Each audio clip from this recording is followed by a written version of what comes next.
the Essenes embodied Jesus Christ. The story of Jesus most likely began around 100 years before the story begins, with his birth at the beginning of the Common Era.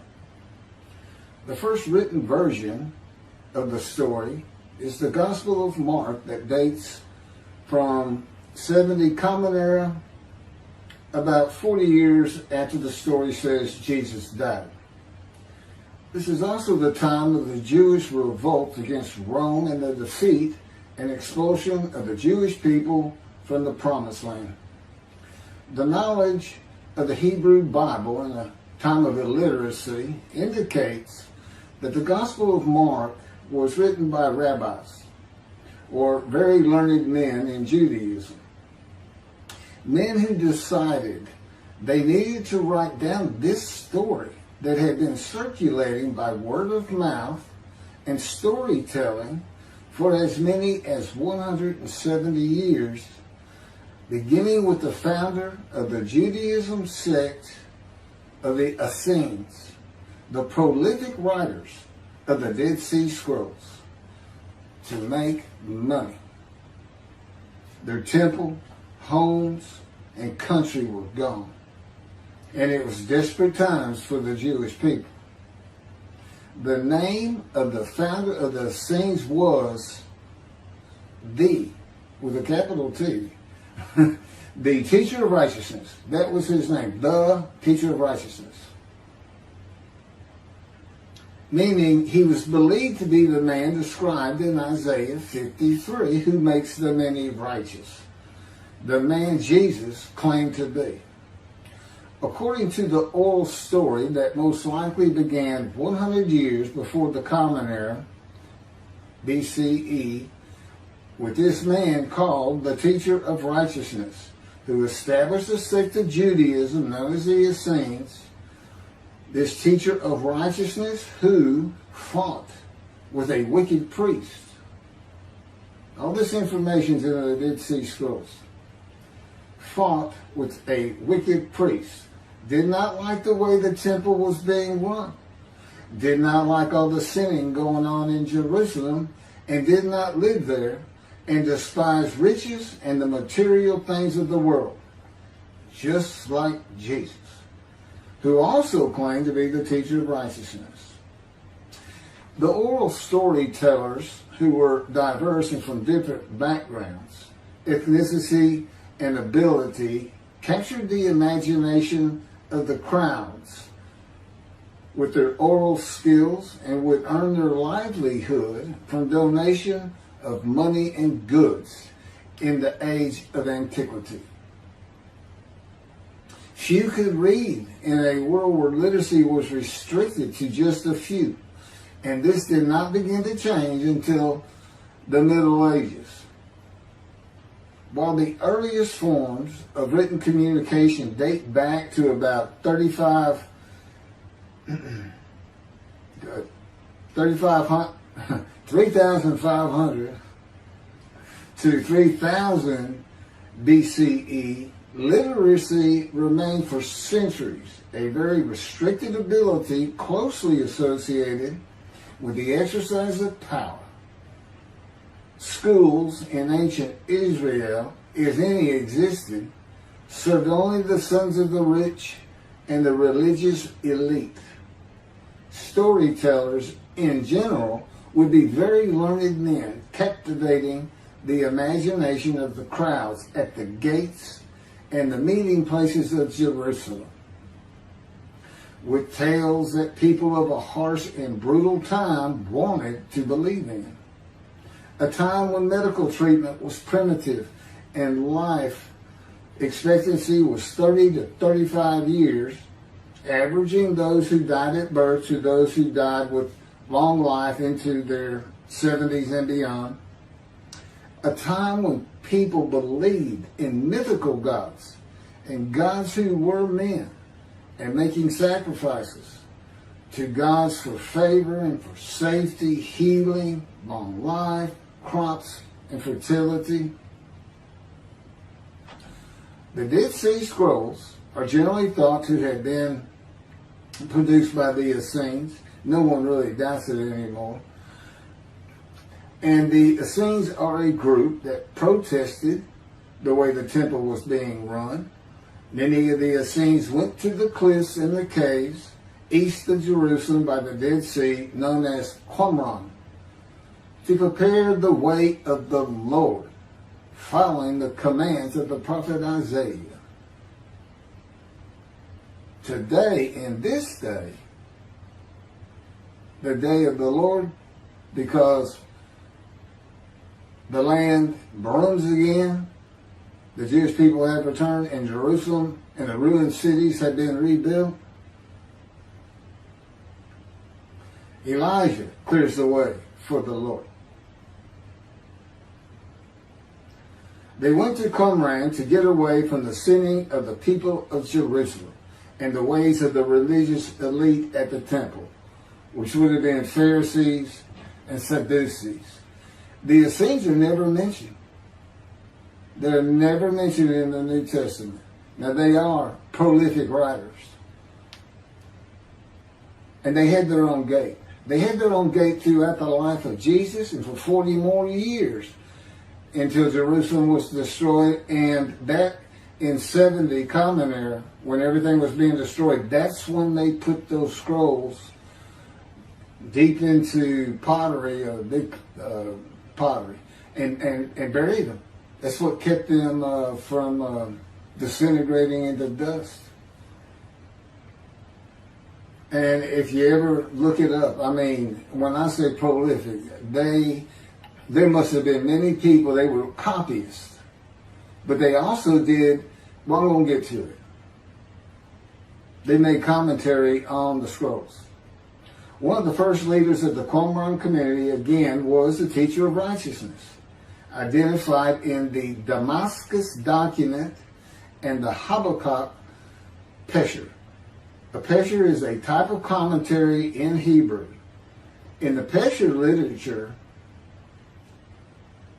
the teacher of righteousness is presented as a founding figure who directly clashed with an opponent called the wicked priest. Of course, we all know what Jesus went through with the religious elite, Sadducees, Pharisees, and the high priest. This was the wicked priest in his day, 100 years before the birth of Jesus. The man described in Isaiah 53 is often referred to the teacher because of verse 11, where God says, verse 11 of chapter 53 of Isaiah, where God says, "My righteous servant makes the many righteous." The teacher of righteousness and his followers left a library of information on his teachings, himself, and Scripture, and would seem to be the first of many men to claim or to be claimed by others that the man described in Isaiah 53. Jesus is not even the last. No, he's not. But, I mean, he's not even the last. The Hebrew noun pesher is found in the Hebrew of the Qumran scrolls in the sense of meaning, explanation, interpretation. It is similar to a midrash in the Talmud. Various biblical texts were deemed prophetic and were subjected to pesher interpretation, even when appearing in non-prophetic literary context. The copy of the pesher of Isaiah dates to the beginning of the 1st century Common Era. The pesher of Habakkuk attributes this technique to the founder of the community, the teacher of righteousness. In other words, this pesher is written during Jesus' life. And they had their own gate, the gate of the Essenes. The Qumran sect, like the broader Jewish movement from which it sprang, took a critical view of the established orthodoxy of its time, believing Israel to be under divine judgment, regarding itself as the true remnant of Israel and awaiting its imminent vindication. at the, quote, end of days. At the end of days, evil would cease, the wicked would be destroyed, and the righteous would live under a divine blessing. This is not unlike the teachings in Judaism today of a redemption, restoration, and exaltation of the Jewish people by the world of Gentiles, the nations, with peace throughout the world when the anointed one comes. The anointed one means Mashiach. The New Testament will say Messiah, but it just means anointed to do a task for God. And that would be from chapter 11, verses 1 and 2 of Isaiah. And the man is described in Isaiah 53 according to the sages and rabbis of the time. He was known as the leper scholar. And that's because it's a man suffering familiar with disease, sickness that will bring you to grief and be exposed to death. Today we would say cancer. And he makes the many righteous by his knowledge. That's in Isaiah 53. By his knowledge. Not by his death. Not by his crucifixion. Nobody dies. Exposure to death is not death. Jesus died. He was never exposed to death. He didn't get near it, but it did not happen.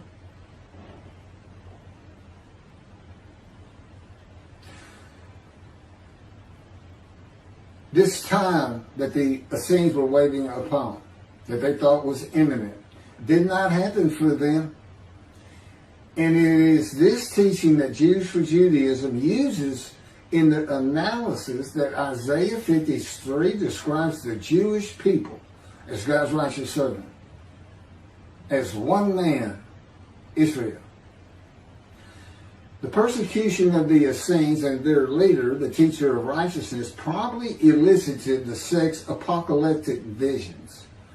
These included the overthrow of the wicked priests. Jesus pointed an accusing finger at the high priest and told him, "You shall see me return." Oh, it sounds threatening to me. The wicked priests of Jerusalem and of the evil people, and in the dawn of the Messianic age, the recognition of their community as the true Israel. Josephus Flavius describes this sect, the Essenes. This is a man living at the time. People wrote back then, but you can't find anything written by Jesus or about Jesus until after the destruction of the temple. He describes this sect, the Essenes, as one of the main three philosophical sects among the Jews, with a very detailed description. Excerpts from his book, Wars 2, chapter 8, include, this is in quotes, the third sect, which pretends to a severe discipline.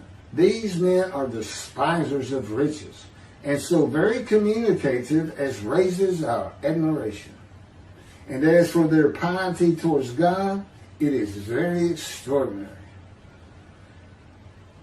You would think that Jesus would have been in this thing. He fit right in. But again, we never hear a single word about these prolific writers. The other two philosophical sects were the Pharisees and the Sadducees. In the New Testament, the Essenes are never mentioned, as I said.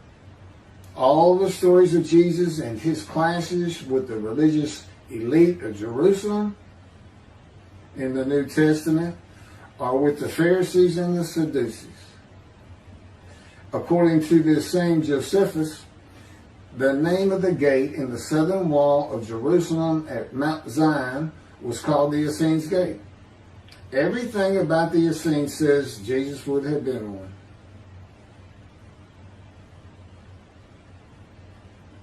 Peter and Paul, disciples later called apostles of Jesus, all said Jesus was the fulfillment of Isaiah 53 and the teacher of righteousness. All of Christianity does today. The Essenes, again, were writers and copyists and had their own gate in the southern wall of Jerusalem. Their founding leader claimed to be the righteous servant, so did Jesus. It is impossible to believe that the Essenes had not heard of Jesus.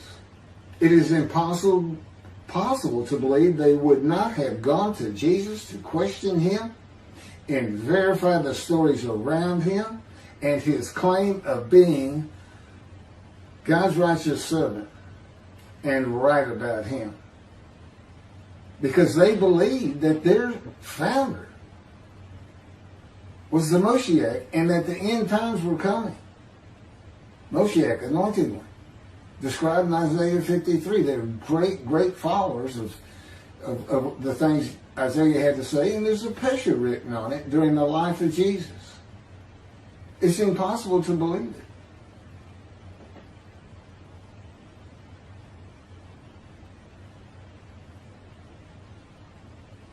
We're talking about a man that healed the sick, removed blindness, had the cripples walk, fed 5,000 people with 5 loaves of bread and 2 fish, walked on water, turned water to wine, raised the dead, was crucified, and 3 days later came back to life?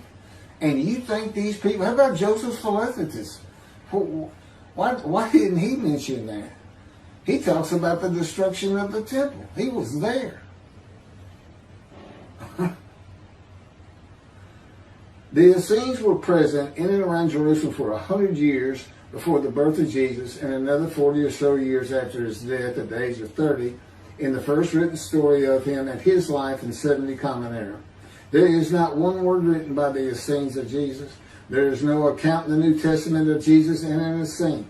There are no writings or even a mention of him by a single person or group that was part of his generation while he was alive. There are no writings by Jesus. And prophets of God, men of God, servants of God have been writing for him throughout the biblical times until he stopped talking to his prophets. The Hebrew Bible ended. The last prophet he spoke to, Malachi. Malachi chapter 3, the last chapter of the prophets,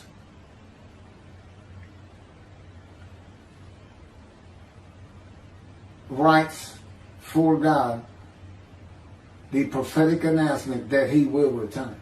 He's going to come back. Now, I've already talked about the 5 prophecies of Jesus of when he will return, and every single one of them was false. He didn't return to his generation, sons of those who pierced him with the spear on the cross. He says in the Revelation on the first page, verse 7, those who pierced me with the spear shall see me return. I'm coming back quickly.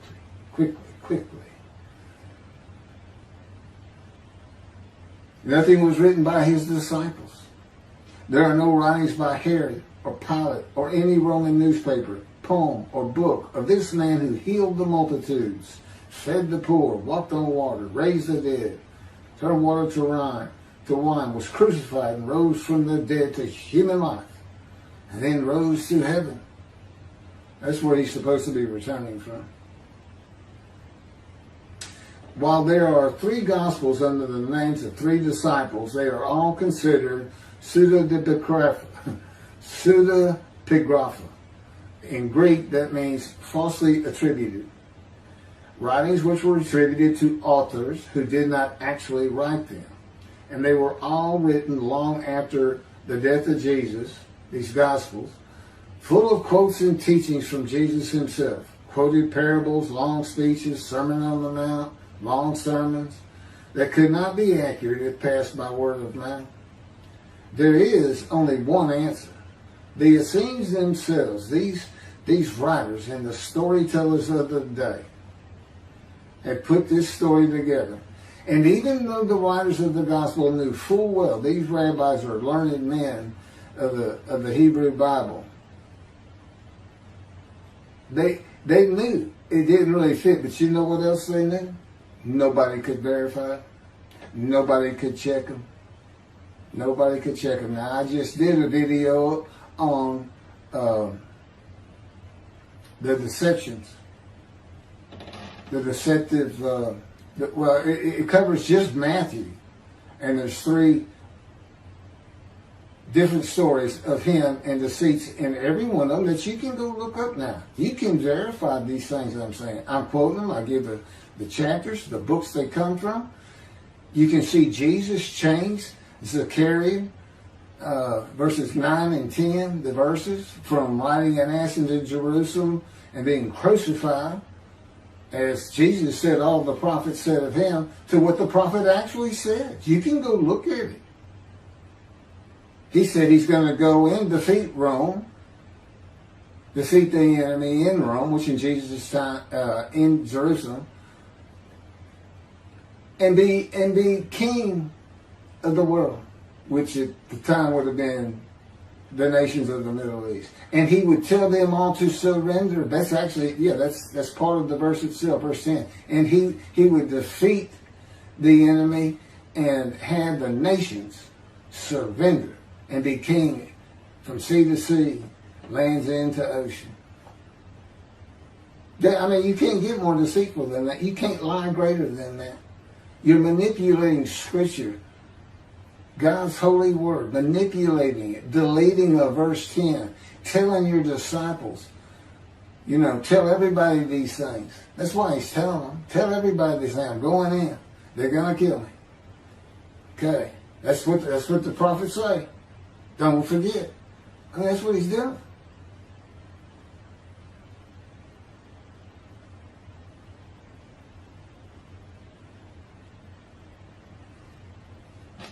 Jesus is a myth. Go look at it. Go look at what a myth is. Believe me, it covers the New Testament. It covers Jesus Christ.